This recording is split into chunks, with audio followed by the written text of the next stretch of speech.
What's going on, everybody? It's your boy C-Zar, and we are talking about Bitcoin yet again today. I realized that I didn't do any actual technical analysis in my last video, so I very, very minimal. So I just made a video kind of explaining my bull case, why I believe we're not going to break out of this range to the downside, but rather break out of it to the upside. And I do think we'll see new all-time highs. The purpose of this video, however, is to do a more short-term analysis, a more immediate kind of idea of what we're going to do here, and then also backtrack and reference other areas of similar consolidation to help reinforce that idea. So if that sounds good to you, hit the like button, subscribe. Let's get into it, okay? First and foremost, I'd like to start this video off talking about all of these low consolidation phases that we've had throughout this cycle, right? And the best way to do that, I think, is by using the RSI. Throughout this whole cycle, we have seen various moments where we have interacted with this level in the RSI, where we've gone very near, where we've gone just below, but nevertheless, a lot of our lows have happened right around this area. If I take a vertical line here, and let's go back as far as January of 2022. We'll even go back to the bear market time. January there, right there, right there. This one was not at the line. It was a little bit higher. This one wasn't either, but it was very close. This one isn't as close. I mean, 21 to 18, it doesn't seem like that big of a difference, but it can be a world's difference, believe me. But we'll include it anyways. We'll just include it. I'm not going to include this second one because I'm just going for these kind of first attempts. I guess here, I guess I should then go for this one, not the second one, huh? By that same kind of idea, right? Because this is just continuation of this overall bearishness. Same thing here. We go over here, and then we put this one here at this point there. So these are all of the lows, every single one of these, right? Those vertical lines goes right onto the first low, right? If we got oversold and we haven't been oversold for a while, then we get oversold again. We haven't been oversold for a while, then we get oversold. You know, all of these moments where we haven't been oversold for a while, then we get oversold to this line specifically, right? Not the second instance, not the immediate second instance, but the time in which there's a gap, a little bit of a gap at least, right? This is a pretty large gap.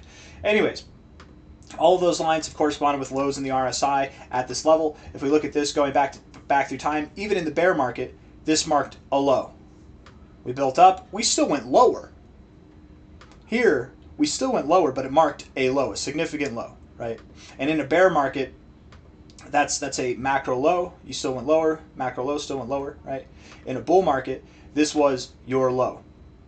We moved sideways, then we moved up. Here, this was that instance right here where we weren't that close to the line. This is the one that's the furthest away from the line, but we still counted it. And because of that, we actually had a very sharp recovery. We had a very, very sharp recovery, immediate recovery as well. Here, whenever we moved down, we moved sideways, and then we moved up. We moved sideways, and then we moved up. And actually, let's look at both of these moments real quick right here. If we look at this, actually, let's think of it like this, right? If we're in a bear market, how do we know we're in a bear market? Well, we have lower lows and lower highs, okay? Lower lows and lower highs. Lower macro lows, lower macro highs, right? Lower macro high, lower macro lows, right there. That's bear market territory. If you weren't convinced by here, you should have been convinced by here or by here, something like that, right?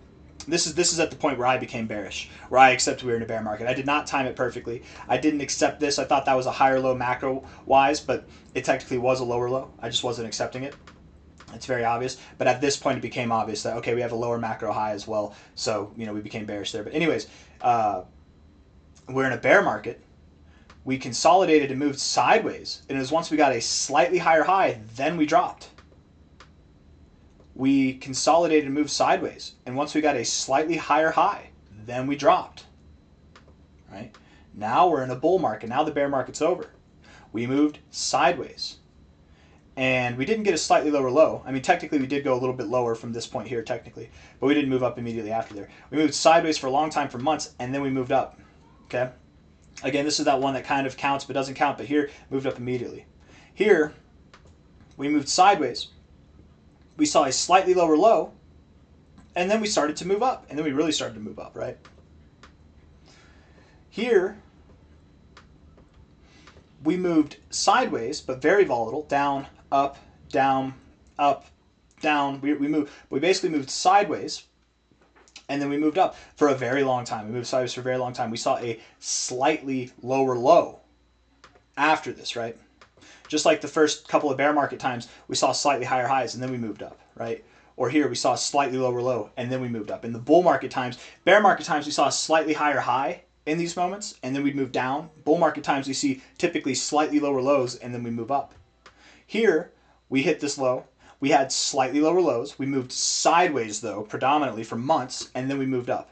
Most of these times, I didn't measure the time.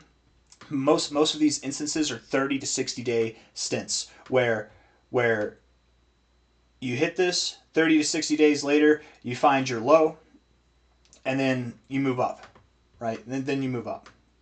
Here, right, if we are in a bear market, then if we're in a bear market, then from what we've seen already, then we should see a slightly higher high, and then we'll move down, right? A slightly higher high, and then we'll move down. If we're in a bull market, it's very possible that we're moving sideways, and then we'll move up. Maybe we get a slightly lower low first, and then we move up. I don't think we'll get a slightly lower low here. We don't need to. And we don't need to get a slightly higher high to move down. But this is just kind of the environment and the things that we've seen since 2022.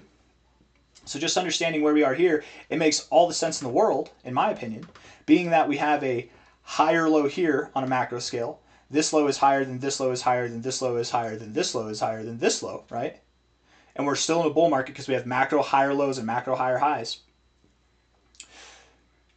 right? And these lows, of course, we have lower lows here, relatively speaking. Of course we do. But the difference between these lows and like this low and a lower low here, look at just how much more significant this low is in comparison to any of these lows. This low is as significant, in my opinion, as this low is. It's very, very similar as far as the discernibility goes.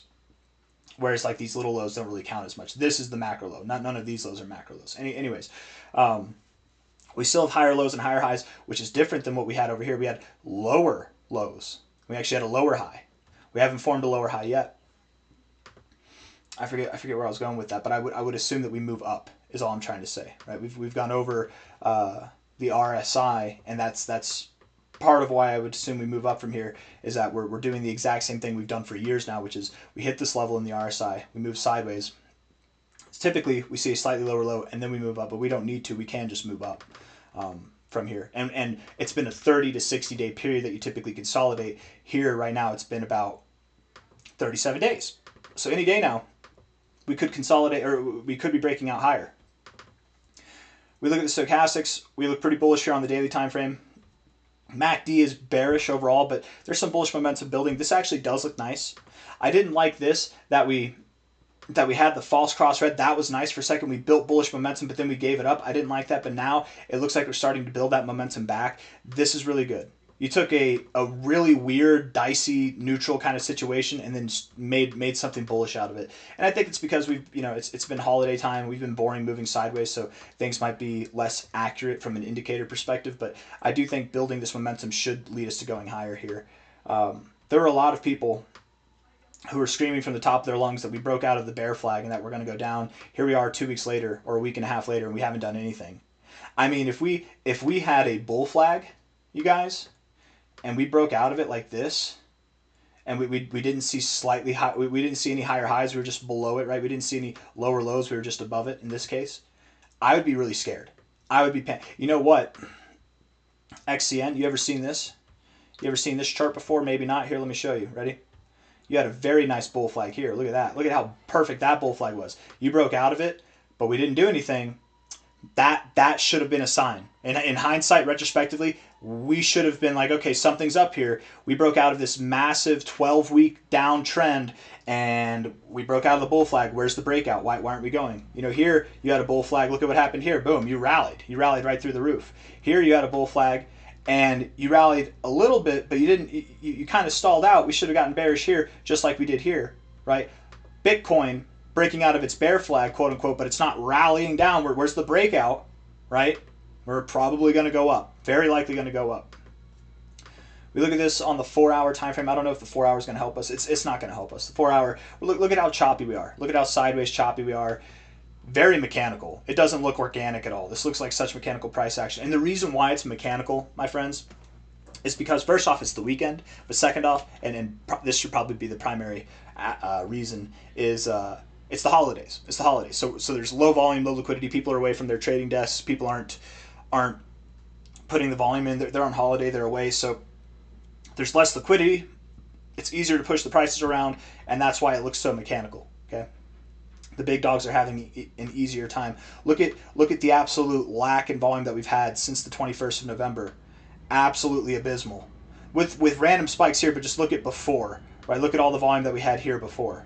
Whenever the volume was dropped off again, oh weird, we have this really choppy mechanical price action, right? This is way worse. The volume's way spottier back here, but again, you had a lot more volume here, and you made moves that were comparable to what we're seeing here, like to the upside and to the downside. The overall movement was much bigger, but I digress. Looking at this on the weekly time frame, coming out here now, we look at the weekly time frame. We are finding support right now at prior resistance. Right? Notice how here, when we found our low point, we had a bunch of wicks to the downside. Notice how here, when we were even here at a relative low point, we did move up. We tried to move up and tried to break out, but we found resistance and moved lower. Even there, we had a bunch of wicks at these low points. We had a bunch of wicks at these low points, right? We had a bunch of wicks at these high points. It's somewhat obvious, right?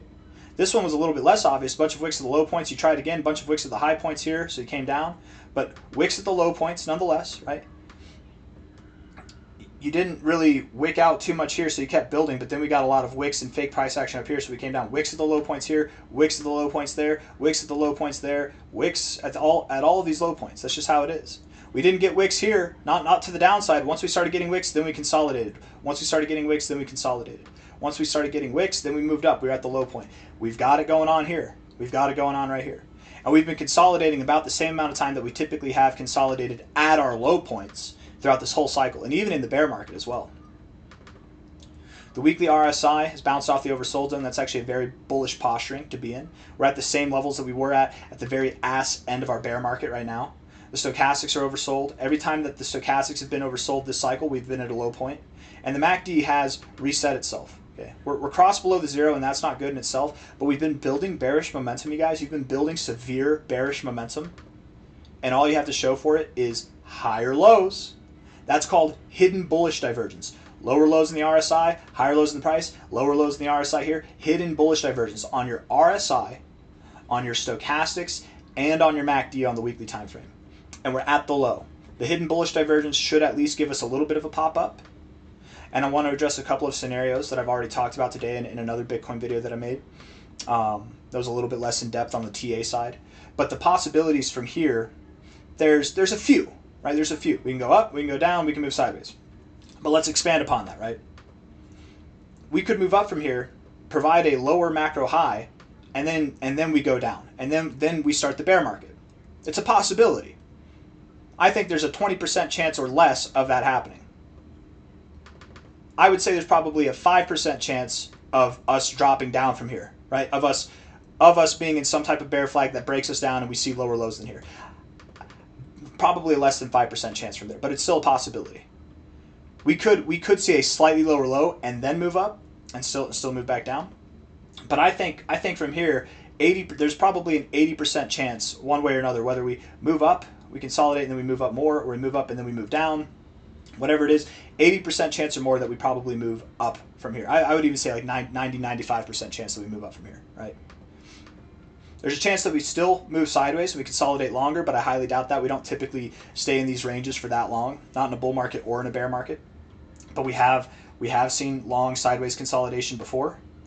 Typically they're at the highs, but we can see it at the lows. To me, the most likely outcome is that we move up, we consolidate, maybe we pull back, we find support of prior resistance, but then we continue moving higher.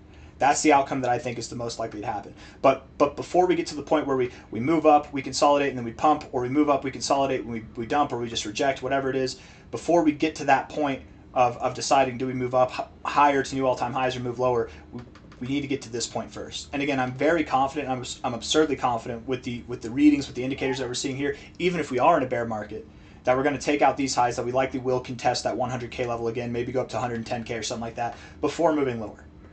I do not believe that we're in a bear market. I do not believe this outcome will happen. I would bet a lot, and I am betting a lot that doesn't happen.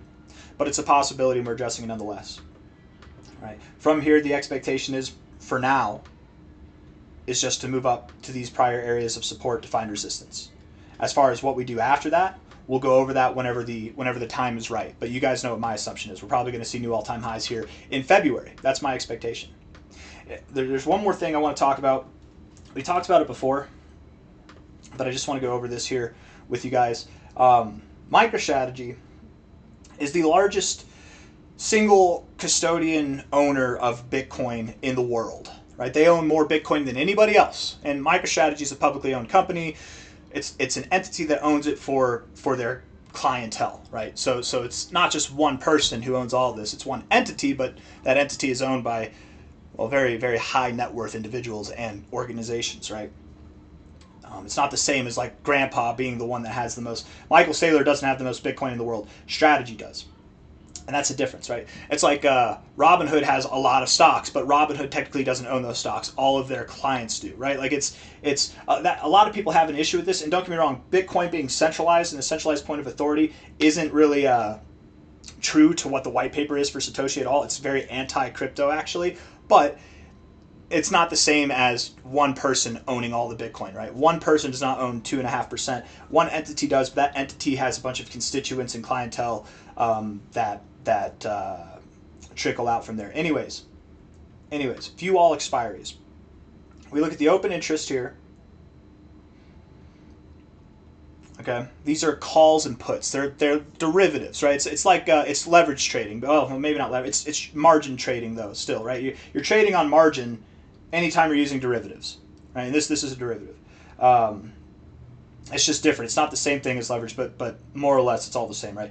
Anyways, the main point that I'm trying to get here, if you don't know options, if you don't know open puts and open calls, right? If you don't know anything about that, that's okay. You don't need to. Just understand that calls are longs. Effectively, people are betting on the market going up. Puts are bets that the market's going to go down. Whenever you're looking at open interest, whenever you're looking at puts and calls that are open and when they expire, you want to see there being more calls or more puts than there are calls. You want to see people being bearish, not bullish. MicroStrategy, since let's just see MSTR, and I think this is relevant if we're talking about Bitcoin, right? This is the largest custodian of Bitcoin in the world. I think it makes sense to talk about them, right? I think the success of this chart probably ties in directly to the success of this chart, right? That's I feel like that's a safe assumption, right? I mean, this drop looks exactly identical. It basically looks the same. MicroStrategy since here has had more calls than puts, right? Since here, it's had more calls than puts. A lot of options expired last week. And right now, the put to call ratio is 0.32. That's not good. There's more calls than puts. The largest candle throughout this whole year, the largest expiry date has been January 16th. And this is the grand point that I've been working up to. It's at a 0.87, and that's better, but that's still more calls than puts. We want there to be more puts than calls. On this expiration, which this has been something that I've seen, it's been set up all year. It's been here, right? Since January, that has been there, and it's only been building. When this put to call, whenever this options expiration date comes up, the largest amount of calls for MSTR are going to be liquidated that's happened in the past year. They're going to be liquidated, or they're going to be forced to roll over, change positions, take their losses, whatever it is. I'm assuming that after the 16th of January, when MSTR, the single largest custodian of Bitcoin, has the majority of its calls closed out, expired, whatever, people have to change their positions or maybe roll them over, I theorize that Bitcoin will be, MicroStrategy will be freed up to move higher. Bitcoin will also be freed up to move higher. It's probably going to be right around the same time. So what I'm getting at here is we will likely consolidate until sometime around the 16th of January, because that's whenever this expiry ends. That's when Bitcoin can move up in price, and anybody who's trying to make a little bit of extra cheddar with these leveraged positions, with these marginalized, these margin traded positions, these options positions here, that's whenever they are less likely to make money, right? Markets are not made for the average person to make money. The average person isn't just buying MSTR, they're buying options, they're making bets on it. So they're in a fragile, vulnerable state. So wouldn't it make sense that before we move up, before generational wealth happens, we clear out all the people who are getting a 10x bump, a 3x bump, a margin of leverage gains, we bump them all out. I'm not speaking the best. I feel like I'm getting tied up on my words, but I hope you understand what I'm trying to say here. Most people don't win in this game. Most people lose in this game. If there are more calls than puts, most people are going to win if we move higher. That's not how it works. So we have to clear things out before we move higher. That's all I'm trying to say. And that's on the 16th of January. So I'm expecting after the 16th of January, that very next week, or maybe the week after, sometime very shortly then with after or afterwards, we should be seeing Bitcoin moving up again, reclaiming its dominance, reclaiming the throne, moving up higher, and altcoins too. That's just a theory. There's something else that lines up with the 20th there. What's going on? There's something, is it the Genius Act, or is it, there's some kind of regulation that's happening on the 20th of January. I can't remember what it is. But there's a lot of things in Q1 that are lined up for Bitcoin and for crypto to be to provide regulatory clarity and stuff like that. And I just think in combination with the largest call to put ratio expiry date that we've seen for MSTR, the largest custodian of Bitcoin in the world, it makes sense that we might see some voluptuous price action take place around this time frame. That's all I'm trying to say. I feel like I built up that point. It took so long just to get that point out there. But there it is. I got nothing else for you guys. Hit the like button, subscribe. We're in this sideways consolidation zone. Statistically speaking, the odds are we will move up. Like the odds are tremendous. We didn't even go over the fear and greed index. I went over that enough in the most recent Bitcoin video I made. So we didn't really go over that. But the odds, guys, are tremendous. The odds that we break out from here to the downside and we go below this low are just very insignificant. They're very insignificant. And if we disagree, we disagree. Maybe I'm not looking at things right, but time will tell. Only time will tell. I don't think that I'm saying this from a point of emotion. I don't feel emotional at all. If we go lower, that's fine. I mean, go lower, right? Don't we all want to see this thing go up? Don't we all just want to make money in our sleep? Isn't that great? Yes. But guess what? If we go lower here, you can just buy more. By the time the price comes up here, you can, instead of being neutral with your positions here, if you bought here, you could be in the green. Or maybe you're in the red because you bought up here, you can be less in the red. If it goes lower, it's going to come back at some point. It's just an opportunity to buy. How many of us up here wish that we could have bought crypto whenever Bitcoin is back below 70K? If we move down, that's not ideal because we're not going to be making money, but that's still an opportunity. I'm not scared about this. I'm not fearful. It's not that I don't want to see it happen. It's that I don't think it's going to happen. If it happens, we'll make the most of it. We will make the absolute most of it. But it just doesn't make sense. Again, statistically speaking, looking at the indicators, looking at the charts, looking at the fear and greed index and the sentiment, understanding where these expiries are and how long we've been consolidating here, just all makes so much sense that we are going to resolve to the upside.